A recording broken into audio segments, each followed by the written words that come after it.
So Wednesday, August 21st, 2:20 p.m. Interview at Gilbane headquarters in Providence. Present, Detective Corporal Ken Boniuto, Detective Jim Brown, and Mr. Paul Choquette. Mr. Choquette, if you can just spell your last name for the record. Sure, Chottete. And what's your current employment at Gilbane? I'm vice chairman of the company. And how long have you been vice chairman at Gilbane? It's probably 6 or 7 years now. Okay. And were you at Gilbane prior to that? Yes, since 1969. 1969, very good. Okay. And at some time within the last couple of years, did you have or were you at some point on the EDC board? Yes, I for was. the state of Rhode Island? And EDC is the Economic Development That is correct. Corporation of Rhode Island. Do you remember, if you can think back, do you remember, just so we can get kind of a time frame, when you were appointed to that board or when you started on the EDC board? Help me with the dates. You must know. Were you appointed by Governor Kachiri? Yes. Yeah. Do you remember if it was towards the beginning of this term or towards the end? It was towards the end because it came out of. I was involved in a review of the EDC. Along with Mr. Verrecchia? Correct. He was the chairman of that review committee, and I think I was vice chairman of it actually. And we looked completely over how it operated, what its pluses and minuses were, more minuses than pluses, and made some recommendations about its future organization. And the governor followed up on many of the recommendations. Some of them didn't happen. We never hired the professional economic development person that we had made as our number one recommendation. But it was out of that time frame. So it was really towards the end of probably the 6th of his 8-year term, where he had this study review done, and some of us that came out of that study review were appointed to the EDC.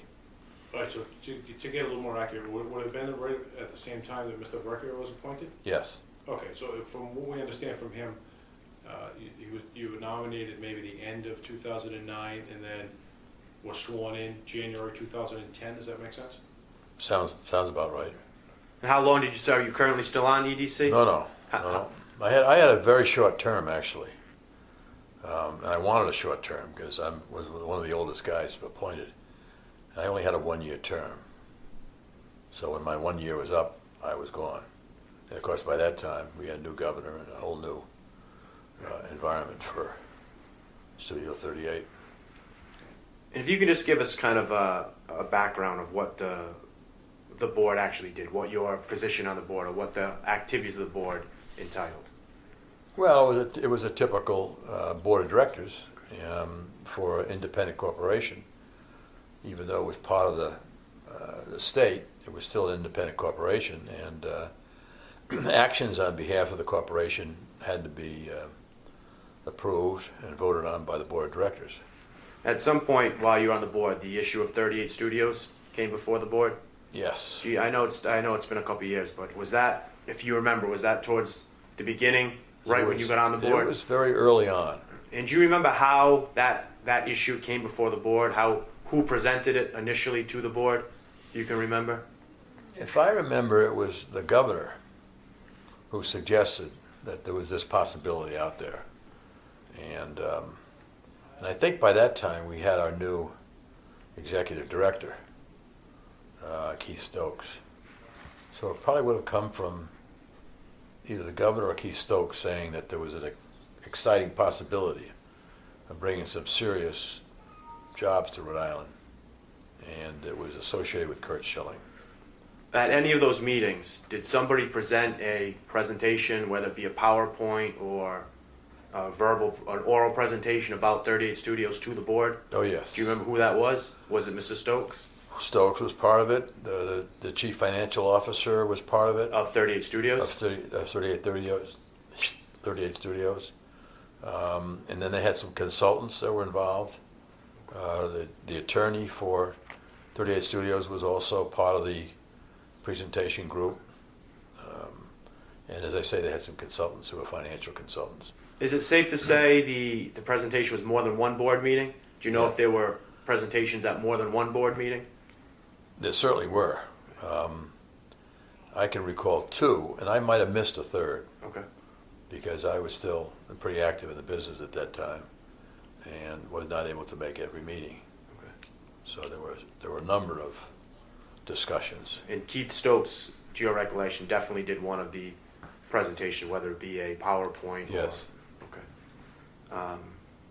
How about Sean Eston? Do you know the name Sean Eston? And an employee of EDC. He was an employee of EDC. Do you remember him ever doing don't. Not at all. Okay.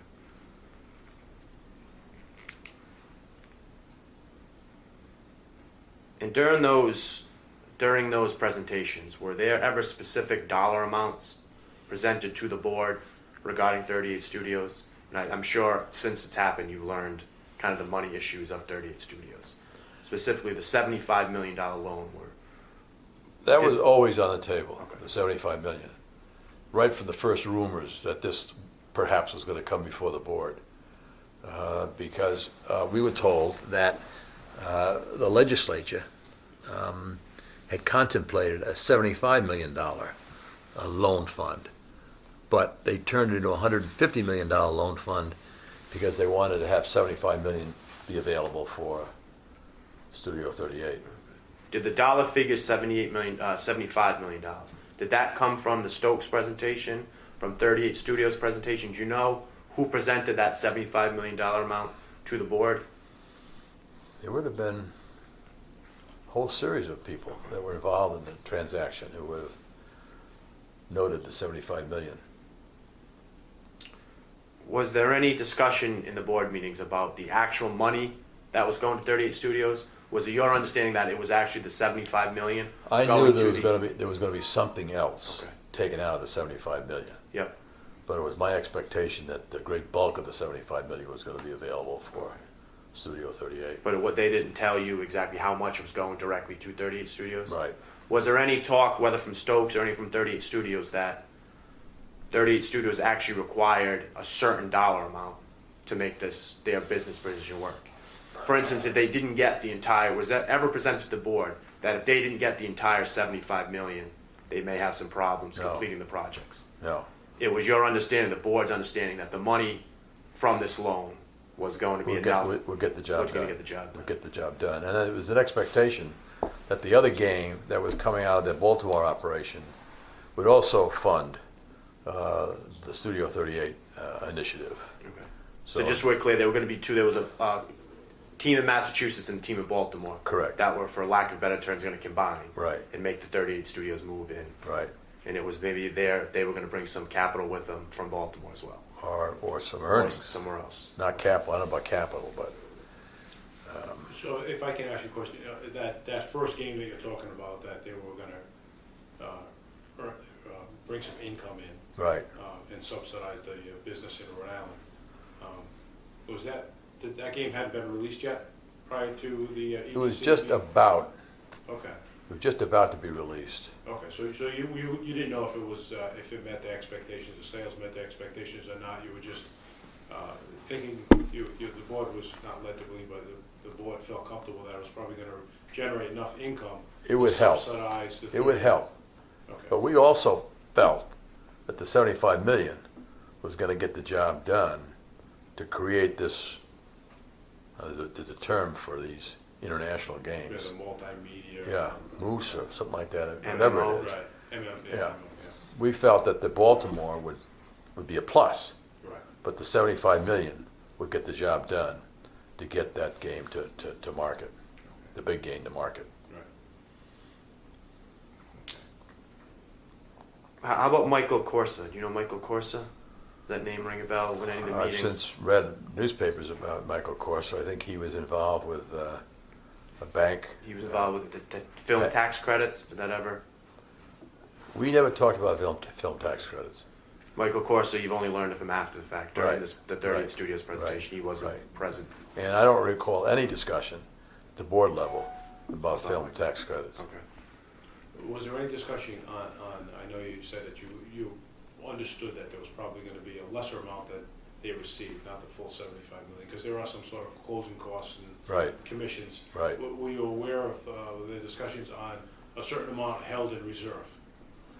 That would Yeah, be- I've done enough I've seen enough loans like this to know that there's always been something held back, but the amount held back in the end was a surprise to me, and I believe to a lot of the board members, that it was only $50 million that was advanced to Studio 38. If that's the right number, I think that's the right number. Right, Pretty yeah, close. it's right, Yeah. it's right in that Yeah. ballpark. Had you known that, would it have Well, I would have. changed your vote I one would way or the have. other, I or- think there would have been some serious questions about where the 75 come from and why is it only 50 now, and what assurances do we have that the gap is going to be filled if there needs to be a gap, and the whole thing. In addition to the fact that a lot of us would like to go back and redo the vote, okay? The whole thing, the transition also from an administration that was in favor of this to an administration that was against it didn't help the whole transaction either. I mean, we started, there were contrary, negative things being said in an environment where people should have been trying to figure out positive things to say. And the policing of the transaction was a disappointment to us later on. We found out that it hadn't been policed. Was it being policed under the initial administration that you're aware of? I can't say for sure. I just know we felt on the board, and Al Barecki in particular, as a very experienced guy in this gaming world with his background at Hasbro, felt that there needed to be a third party that could make sure that Studio 38 was moving along a path that was going to get us to a successful conclusion. And that never happened. It's similar to like a construction site where you may have a third party Yeah, monitoring the yeah. progress. And of and the other thing that I'm disappointed to find out later on is that the monies were advanced to Studio 38 based on hiring of people, as opposed to progress towards completing a game. It's like construction. You mentioned construction. We get paid work in place. Right. So many tons of steel, you get paid something. You don't get paid for hoping to do the tons of steel. Right. So and that's not something that the board was aware of. Like you didn't know the details of the terms of the agreement. exactly. Okay. Is it something that you felt you probably should have known, or is it just something that the board really isn't concerned with? They're more Well, concerned with really the big picture? second guessing is always. I guess Right. if we could And do I it all over apologize for again. Monday morning quarterback. Yeah, there'd be a lot of questions that I was going off because the new governor was coming in, and he already made it clear you're out of here as soon as your term expires. And I had a 1-year term, so I was not preoccupied with what happened after I left. Right. But if I'd stayed on, would I have been? I don't know. Do you feel that there was anything that the board was? Do you feel that there was anything that was withheld from the board that you definitely should have known? I think some of the negative reports that flushed out apparently, through my conversations with Max Wistow, there were some negative reports from some of the consultants and even some of the individuals within EDC itself. Those were never brought to our attention. I mean, it was always, a positive story, jobs for Rhode Island, high-paying jobs for Rhode Island. Let's go, let's go, let's go. There was never any second guessing, too much money, how are we going to do it? It was just, it was an environment where nobody was asking the hard questions in retrospect. And were there any policies and procedures within the EDC that weren't met as a result of you not getting that information? Or were there never really any step-by-step policies Yeah, and the procedures? EDC is not, and will continue to be not the best at those kind of things, I got to say. And I don't think it's really changed very much. That's why they're trying to reshuffle EDC at the legislature. I'm not aware of policies and procedures that have been violated.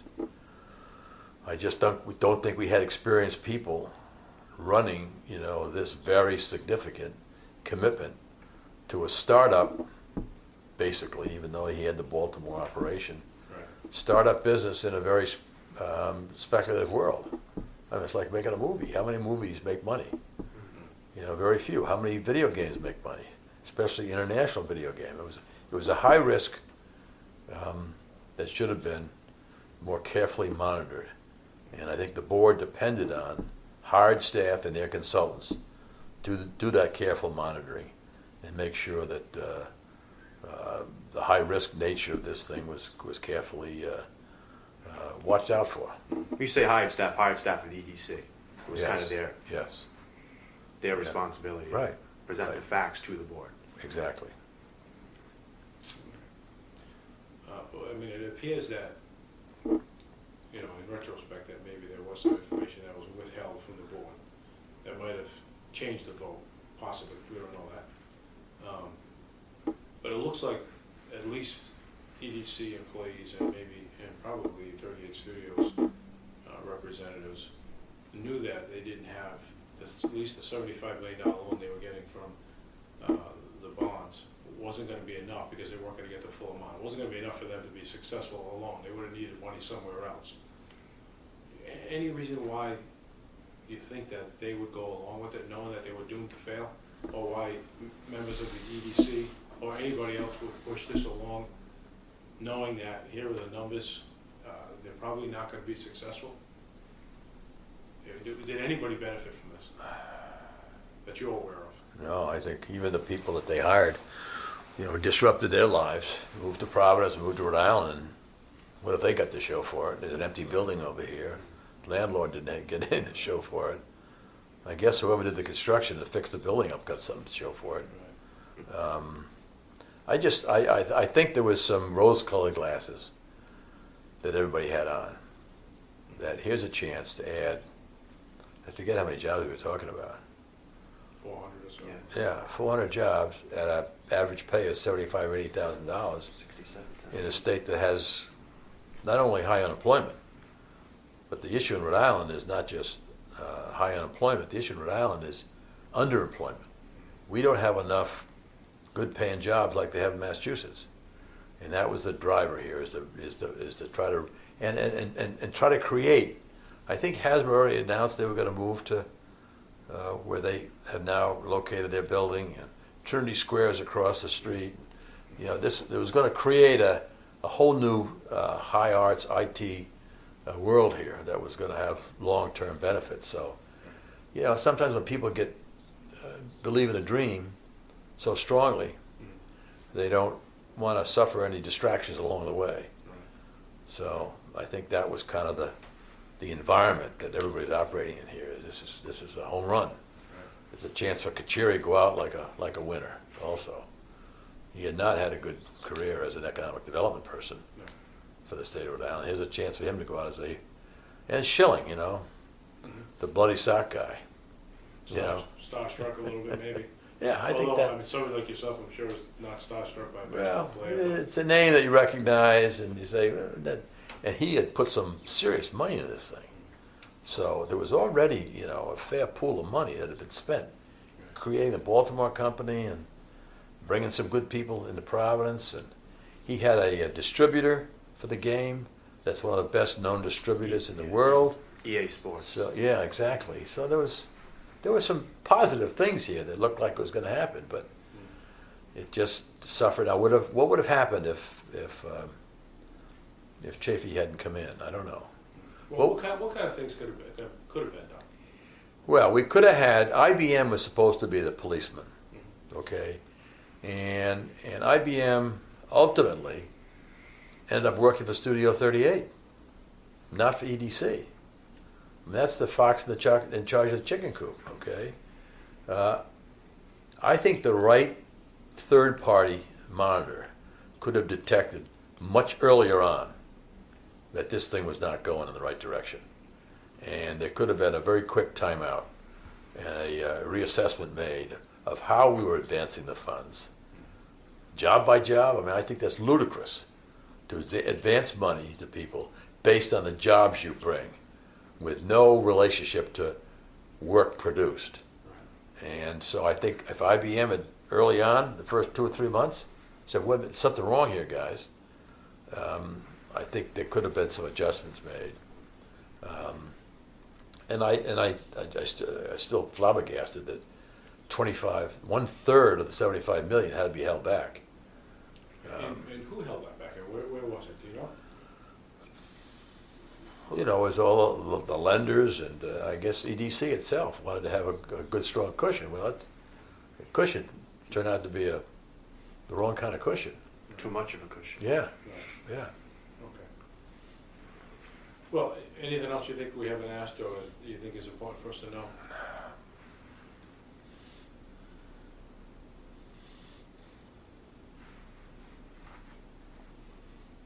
No, I think well, just between the three of us, I wish that there'd been some harder negotiations with the holders of those bonds, because they have a very attractive interest rate, and they're getting paid 100 cents on the dollar. Seems to me that could have been something done to reduce either the interest rate or the face amount of the bonds, instead of just going out and it's going to hurt all of us over the next 10 years to pay out that $75 million. And as somebody who was involved in it, every time I think about a payment going out, it's $2.5 million this year. It's going to be like either 4 or 5 next year. A big piece of that just interest. Yeah.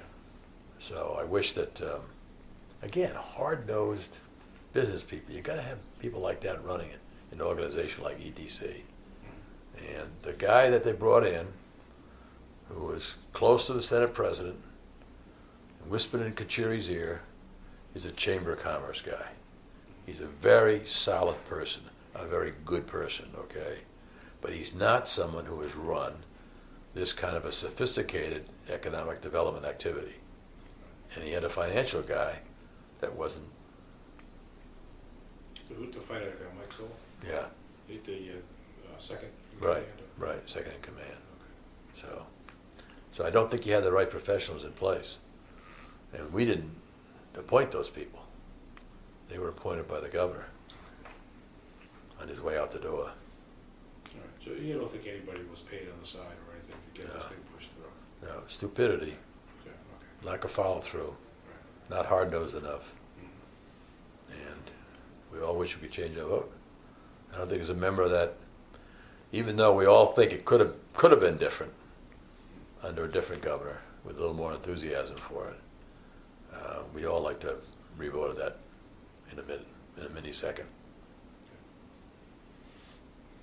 Yeah, my last question, I know we talked about this before, but there was never any doubt that the $75 million presented to the board. There was no doubt in the board that that was going to be enough to finish Right. the job. It Right. was whether they were Right. holding some back. It was the board's understanding, whether from Saul or Stokes or from wherever. It was definitely the board's understanding that whatever money the board, EDC, was giving 38 Studios was Right. going to be Right. adequate for them to. Correct. Correct. And that will conclude the interview. It is now 2:43 p.m.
board had a reasonable understanding. When I say reasonable understanding of the risk, you and I can sit here and say we have an understanding of the risk, but until it takes place, that's when you really find out if you understood it. I certainly understood the risk with a video game, and that they could have brought a game to market and it could have not been successful. And there was a risk out there for that. And I also understood the risk of any budget plan, especially around game design. And I think I made a statement, look, game development, the one thing about game development, and several other board members do this as well, it always costs more and takes longer than you think. So let's get a third-party monitor in here to go ahead and make sure that this plan works. I think it was, whether it was Wells Fargo or someone else, looked at the plan and they said that the plan in their mind was viable, workable, cash flow was there, and they knew all the details of the loan, so we accepted their affirmation that we had a viable plan. There was no one on the board that went to 38 studios, and they themselves did an audit and checking and all that sort of stuff. We relied upon staff to do that. But we still asked again for the third-party monitoring agreement to ensure, and the expectation was that we would get monthly reports, both in terms of the budget, and probably look at game development on maybe a quarterly basis. You know why that didn't happen, or? I don't. I was interviewed by Max Wistow,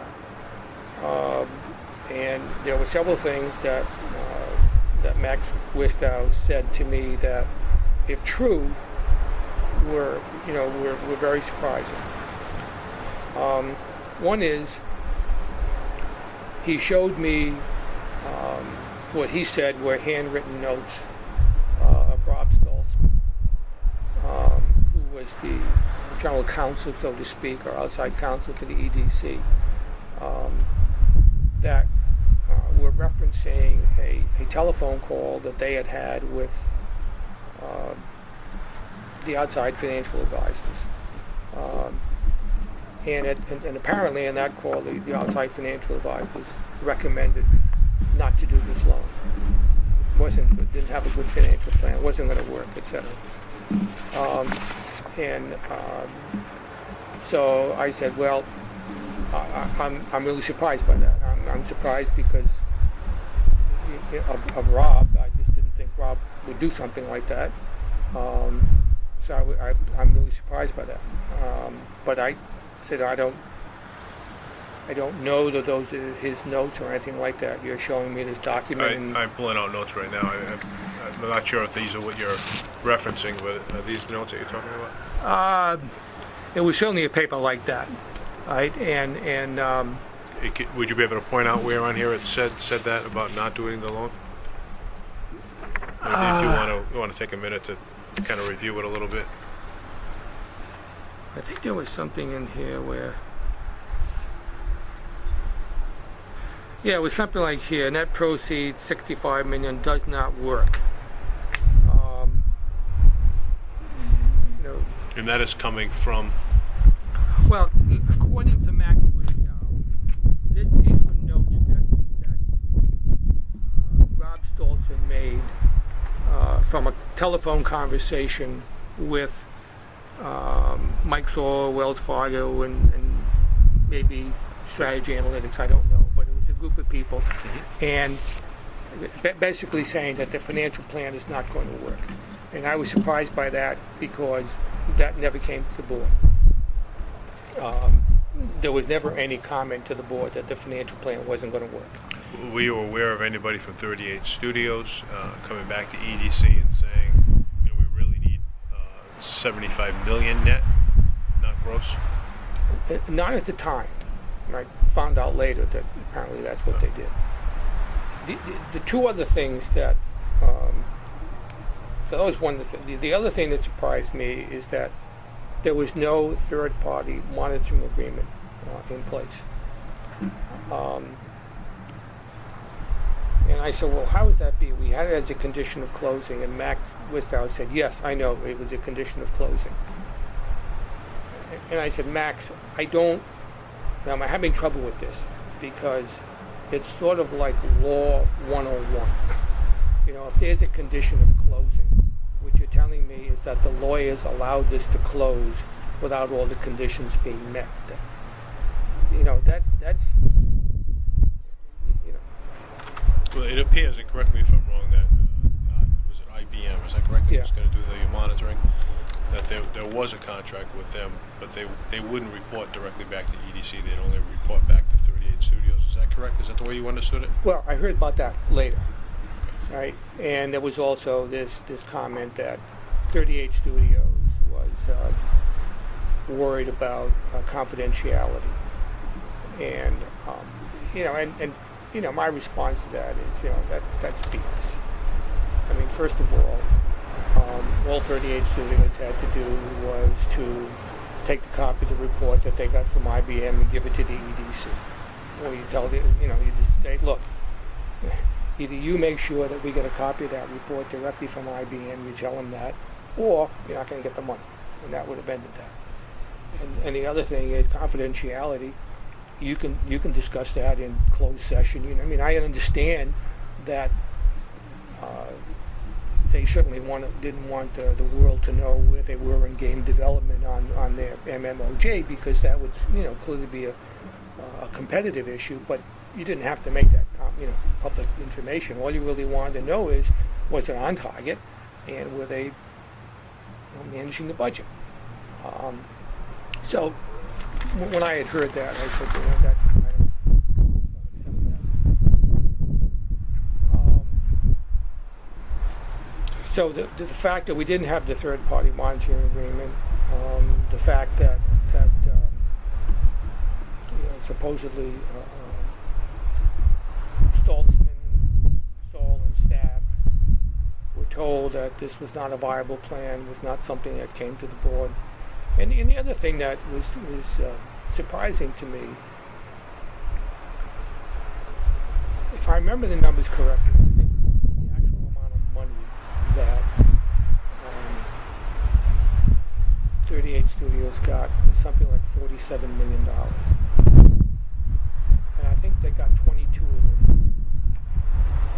it during the time that Governor Kachiri was governor. I think the other 25 came afterwards. And it just sort of surprised me that the new administration was really upset about this, didn't want to do it, didn't support it or anything like that. Why weren't they looking every month, and why do they give money? Because one of the requirements of the later round was to have a formal distribution agreement with EDC for the game, with EA for the game. I believe that's correct. And I'm told by Max Witzow that they did not have a formal agreement with EA, but they were still given the money. And I don't know, some of the law firms reviewed it and said it was okay. And I don't remember which ones. I know Moses and Alfonso's name came up, but I'm not sure what their involvement was, to be honest with you. And I was just sort of, it's kind of strange that, the new administration, who was really opposed to this, and wouldn't be looking over their shoulder 24 hours a day, 7 days a week, and and if something went wrong, they wouldn't have dealt with it. So I was surprised by those three things. So do you feel that you were intentionally misled as to the viability of this working? Now that you know that, I think you stated that you knew that they weren't going to get the full $75 million, but you questioned director and executive director of the EDC, and they were confident that the amount that they were going to get was going to work. But now you see other documents, even though we're Monday morning quarterbacking, you're seeing them later on, that actually they had knowledge that it wouldn't have worked. You felt like you were intentionally misled? Yeah, I've been asked the same question by Max Witzow. I'll give you the same answer I gave him. Assuming these documents are accurate, correct, and those accusations are correct, I hate reach conclusions without having the other guy sitting there and saying to me, well, tell me why we didn't have the third-party monitoring of it. Tell me why, if these notes are accurate, you didn't tell us that. But yeah, in the end, if all this is true, then it would seem that we were intentionally misled. But I don't want to draw that conclusion yet, because I have to tell you, I'm shocked by Rob Stoltzman. I mean, Rob was with the EDC for many, many years, and his reputation is good.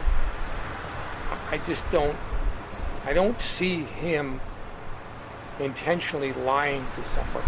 Now, No, I know you say you don't want to make that conclusion, but let's say that that is true and factual. if it's true in fact, then yeah, I would. What- Then I think we've been misled, Can you surmise why that would be?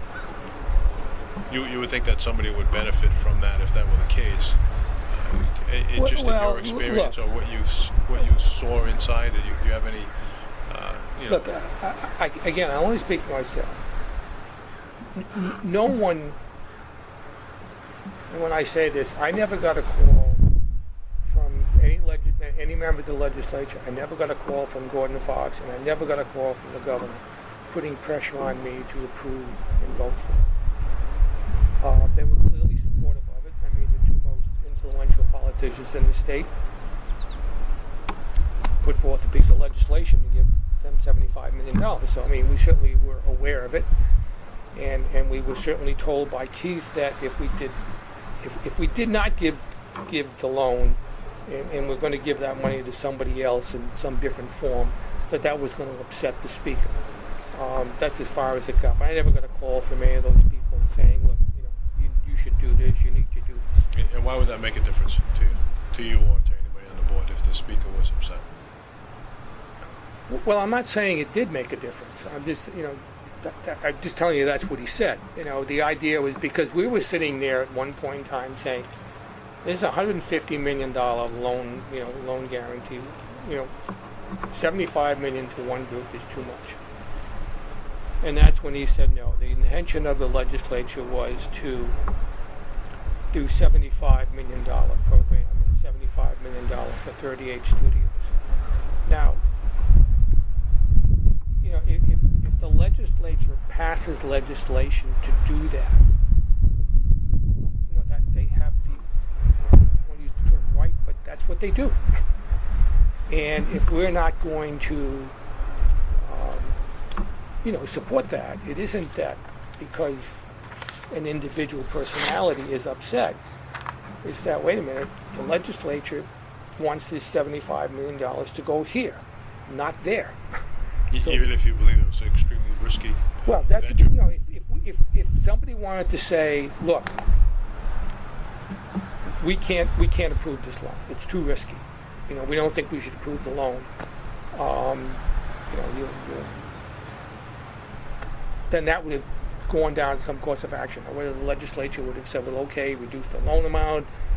Okay, go give the money away to somebody else. Who knows what would have happened. So if we got to a point in time where we said, no, this is not we can't put together a loan agreement with enough covenants in it to have a reasonable degree of protection for the loan amount, then the EDC and the legislature would have had to figure out what they want to do. So it's not a question of somebody saying, well, gee, the governor's going to be upset or the speaker's going to be upset, and that's why we did something. Quite the contrary. I don't think there was ever a time in the meetings that I attended where anyone put any undue pressure or anything like that on people to do that. The comment regarding Fox was early on in the context of, look, we asked for a $75 million package. They added 75 for 38 studios. You can't just take that 75 and go give it to somebody else. That's going to upset the speaker because they specifically passed the legislation for that. Now, you read in the paper after that legislatures are claiming they knew nothing about it and got in there, and that's way out of my league. I don't know what happened there, but we were told specifically that's what it was for. We discussed the risks. We put together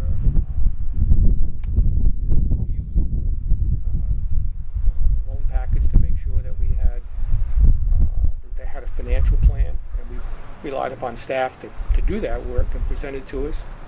We had consultants telling us that they reviewed it and they supported it. We asked for a third-party monitoring agreement to ensure that the plan was being adhered to. And quite frankly, when 18 months later they went bankrupt, I was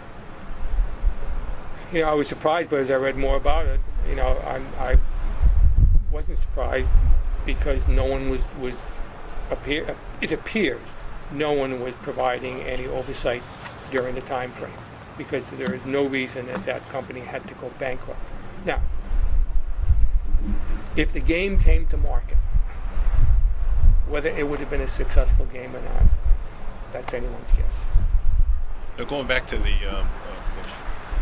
reports or the risk assessments that you rely upon that were done by EDC employees, did you actually physically see those, or you're just relying on the feedback from the director? There were slide presentations made.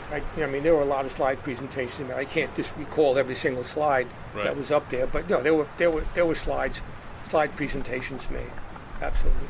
But you didn't actually physically see like a report by an EDC employee that just strictly does risk assessments on loans for EDC. You don't actually see his report. We did not get that. No. Do you know a gentleman by the name of Sean Eston? No. Okay. Is he the guy? Is he the staff guy for Saul who was against? Right, correct. I don't know him. Did you see his? I don't know him. If he was sitting here, I'd look at his face. I'd ever see him in the board? I don't know. I'd have to see his face, but I don't know him. So, and he. Were you aware of his conclusion of his report or his investigation into the feasibility of this? Were you aware of that prior to the vote? Did anybody come forward and say, we still want to do this, but... No, the only person the only two people who made, the only two staff people that I recall making presentations were Mike Saul and Keith Stokes. And most of the presentations were made by Mike Saul, because that was his job. He headed up that group within the EDC. And did anybody from 38 Studios speak directly with the board and indicate a specific dollar amount that they needed? No, they made one presentation. They came. They had.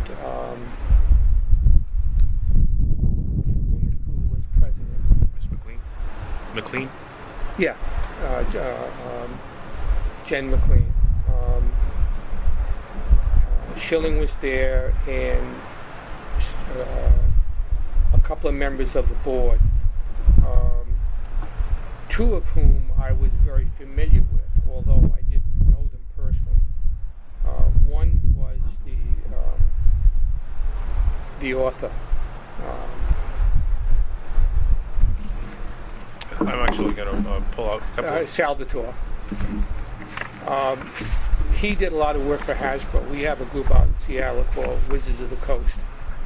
And he writes all the stories and has published several books, a number of books for us. So I knew of him. I actually had never met him until he came to Rhode Island, but he had his outstanding reputation, and he was writing the story and was on the board. The other guy was a toy developer, McFarlane, Todd McFarlane. Yeah. I was very familiar with his work because he was in the same. He was in high-end action figures, something called Spawn. So I was very familiar with him, and actually had met him years and years ago when he was looking possibly to sell his company. and we looked at it. So we certainly, knew those people and knew their reputation. So, 38 Foods had some quality people putting this together, and they had. Fair to say that you were impressed with them? No, I'm not impressed. I mean, when I say impressed, Or confident with their abilities? I was comfortable with the people they had there. I knew the reputation of those people. I mean, I knew Salvatore. I mean, look, when you're doing a video game, it's all about the story, as well as the graphics and the action and that sort of thing. And I knew Salvatore was a great storyteller and was very successful. So I was confident that he would write a good story. Doesn't mean he's going to be successful, but he would write a good story. And I knew that McFarlane, in terms of designing the characters from an artistic point of view, was very, very good, and they would do a good job in that. But the comment I made, one of the board meetings is, look, there's no question that Steven Spielberg's a hell of a movie director. But he doesn't hit a home run every time. I said, so even they have quality people, they have good people there, and they know what they're doing. But that doesn't guarantee success. But certainly, if they had a bunch of no-names, I might have asked at that point in time, depending upon the nature of the presentation, for somebody to go back, well, give me a bit more information of who these guys are. But I knew of Salvatore and McFarlane, so I knew they were quality people in terms of what they were doing. So Schilling had put together a good team, and Jen McClain, I knew of her, and one of the guys that worked for Hasbro, who had worked for years ago at EA, knew Jen well, and I just asked him, I said, is she a good operator? He said, yeah, she knows the business well, she's a good operator. So, but I wouldn't use the word impressed. And the other thing, I'll just say that, I didn't ask the question, but one of the things that sort of grinds me a little bit, and I just, again, I can't climb into the heads of the board members, but I know these people, you sit around the board. This wasn't about Curt Schilling. The idea was Curt Schilling and everybody rolled over because of Curt Schilling. That wasn't the case. I mean, I can't guarantee every single board member, felt that way, but the vast majority of people, all the ones that I talk with, this had nothing to do with Curt Schilling. That he played for the Red Sox. We weren't mesmerized by him or anything like that. I mean, because a lot of the people on that board had over the years been involved and met lots of people who would be, in the category of that sort of category. I mean, Tim Babineau runs a hospital. Meets a lot of people. Shivan Subramanian runs FM Global. Choquette running Gilbane. I mean, that wasn't the first time they met a baseball player. So they're not, they weren't, blown away with that. So you feel comfortable that the decision or the vote in favor of the loan was really based on the benefits versus the risks, and you felt that if this thing did take off, the risk, there was benefits a lot certainly outweighed the risks? Everybody at that point in time, and I don't, look, I've read some of the stuff in the paper about, the tax credits, and somebody who's friends with Fox was representing 38 studios for tax credits, all that stuff. We never knew about that, and not. Do you know about the relationship or the tax credit? Well, I'll get to the tax. Certainly know about the relationship. I'll get to the tax credit in a minute. We were doing this in the depth of a recession. People would, I don't want to use the term desperate, but we were looking for ways to try and get something going in the state of Rhode Island, and certainly the city of Providence, if possible. And I think everyone was looking at, here's an opportunity to going to bring in 300-400 high-paying jobs, and can we put together a program here? There's risk associated, no question about that. but let's put together a program and monitor that risk and mitigate it as much as we can. But there's 300 or 400 jobs here now. Yeah, several of them, maybe, I don't know, 100, 150 were going to be moving from one state to the other, so it wasn't like we were taking a bunch of people off the unemployment lines. But there are a lot of other people that he hired that were new employees. And so I think that was, from my perspective and from the board's perspective, the driving factor. That this was going to create some jobs and an opportunity to maybe get something going.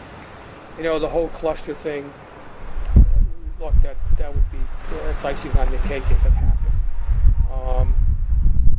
But that, I think, is what was driving. In terms of the tax credit, I'm not sure if it was myself or somebody else. I know I asked it one time, and somebody would have asked it beforehand. It was, well, okay, are these guys also entitled to tax credits on film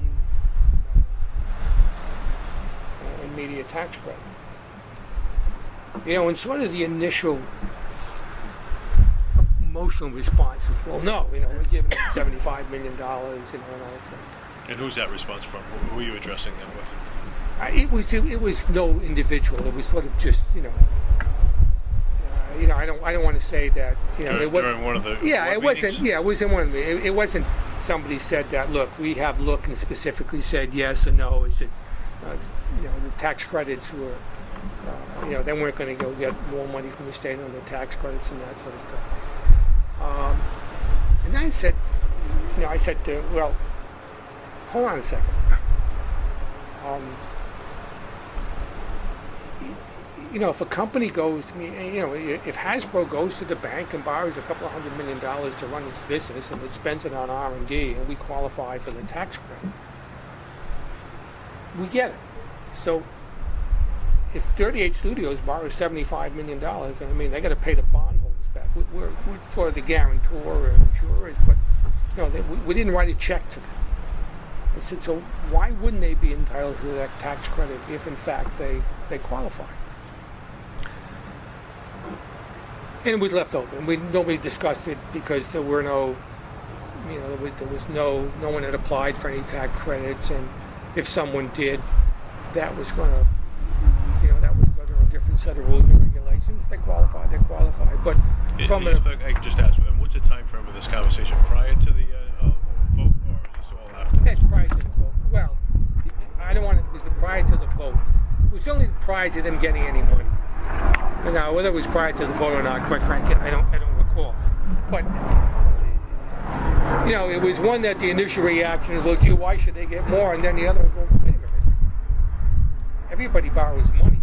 So that is that something that would disqualify them? And I think we said that, hey, that's not our purview. There are specific regulations that the Film Institute does, and they'll deal with that down the road. Okay. Lori, anything?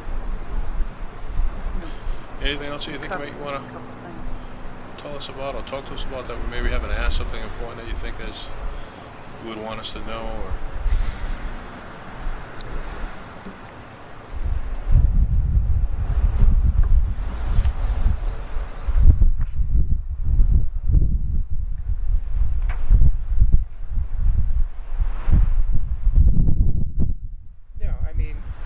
we were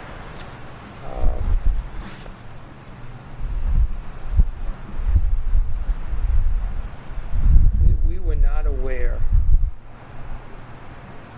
I wasn't aware personally, and it was never discussed at the board. I'm assuming no other board member wasn't aware of any relationships that this fellow Corso had in terms of film credits. We were not aware of staff, or some members of staff recommending not to do this loan. We were never advised by either counsel or any of the financial advisors. Never heard a recommendation against the loan from them. And again, was very surprised that we didn't have a third-party monitoring agreement. Well, we never got. Now, maybe there was one in place, but they never got the reports and all that sort of stuff. I mean, that just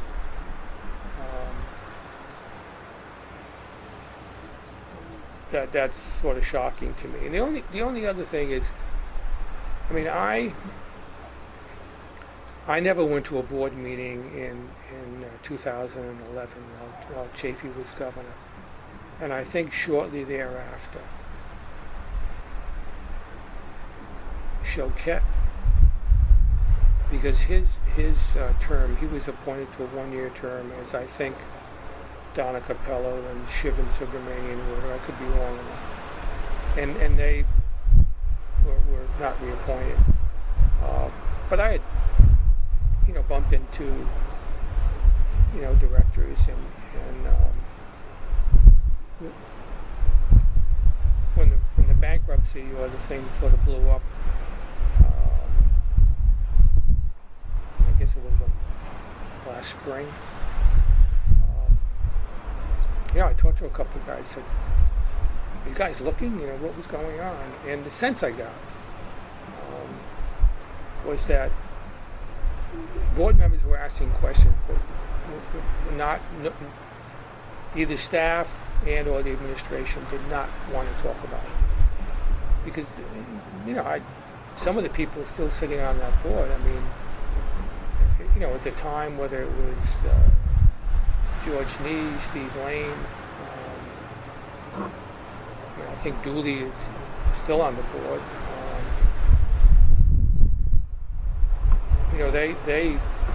My sense is that they were surprised, and I was surprised that no one was looking on a monthly or quarterly, at least a quarterly, but monthly basis at cash flows. And I think that my sense is, this is a bit of a reach, but my sense is they were asking questions, but they weren't being answered. And does the board have any power to demand it? Like, do they have any sort of They weren't getting answers. They weren't getting answers from the administration. It wasn't 38 Studios. From okay. Yeah. Now, do they have any power? You have a loan agreement. But on the other hand, if they're in default and bankrupt, that's not going to help you. So I think that look, my own personal feeling is that had they been looking on a monthly basis, they could have avoided a bankruptcy. Whether or not at that time. Now, if the game was unsuccessful and failed, they probably would have gone under at that point. So, but I think people were willing to take a risk on the success of the game. But I don't. I'm really shocked that they had to go bankrupt. You don't have any knowledge of anybody that would have benefited from this bond issuance, regardless of whether the company was successful or not. Besides certain fees for closings and whatnot. No. I mean, I don't. No. And okay. no, I don't. Well, we do appreciate your time very much. All right.